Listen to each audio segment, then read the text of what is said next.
the royal family. They held a private memorial service at Westminster Abbey just this morning to mark 1 year since the Duke of Edinburgh passed away. These are some of the pictures from that service. Stark contrast, of course, to last year when we all saw the Queen, those very striking pictures of her sitting all alone at the Duke's funeral. That was also, you know, because of COVID restrictions. Everybody's so touched and moved by that, weren't they? It was heartbreaking. So obviously today the royal family were able to carry out the Duke's final wishes, because a lot of those things were things that he'd put in place for his own funeral, which obviously then couldn't happen at the time. Lots of families, of course, were in the same position during lockdown. So we wondered, you know, maybe people might want to follow in the Queen's footsteps, hold a memorial of some sort now, because, you know, lots of people had to go through losing a loved one, only 3 or 4 people allowed at a funeral.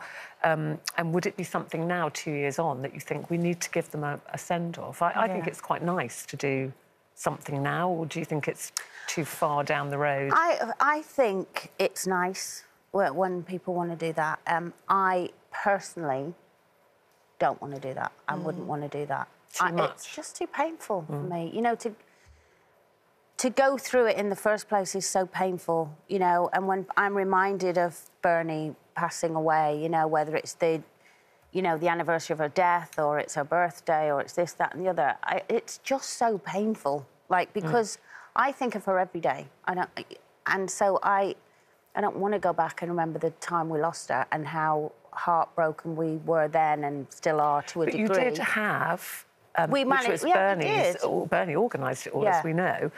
Your family did have that big send-off. Imagine you hadn't. Do you think possibly you'd feel like you'd missed out giving her that send-off she wanted? I think my family would have felt that massively, but it's just a personal thing with me.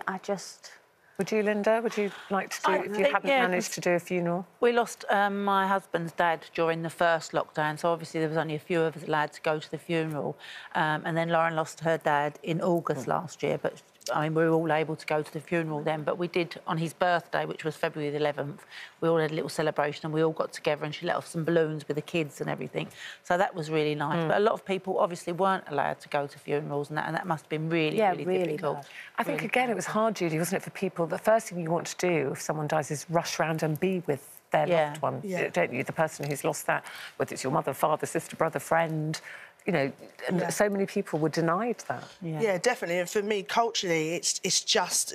that's how I've grown up, you know. As soon as someone in the family passed away, you just go to that person's house, like when my dad passed away, and they just come round and you just are there to support them. And I think to myself, if I couldn't give that kind of send-off, I probably would want to do it again. I'd want to be able to celebrate their life, you know, have the pictures, laugh, the food. You know, we do 9 nights and stuff like that anyway from the Jamaican culture. Just explain what that is. 9 nights is when, you know, the 9th night that they have passed is when you have, like, family, much more family comes around all together. Bring food, bring drink, you play game, dominoes, whatever, you know, cards, and you just kind of eat and celebrate through that whole night until the next day, and then you wait until the funeral. Is that when their soul is supposed to leave? Do you know what? I never got to ask my mum the exact, but I reckon it's something like that. I think it's the night, it's the night that they've gone, but it's something that traditionally is done. Not everybody does it, but a lot of the Caribbean culture does it. So not being able to have those things, because it's a sense of, you know, community and support and family. Do you know what I mean? Yeah, so I totally agree. Not being able to do that during COVID must have been the most heartbreaking thing ever, but I don't know whether I'd want to do it 2 years later.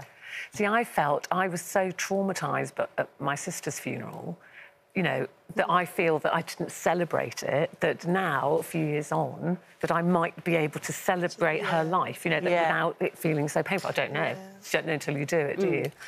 I'd rather celebrate someone's birthday than when they died. For real, Colin. Listen, we're so happy that the Queen managed to give her husband that final memorial today, because, as we said, those pictures that we all saw of her alone at his funeral was so heartbreaking. And she's managed to carry out his wishes today with all the family there. So that was lovely to see.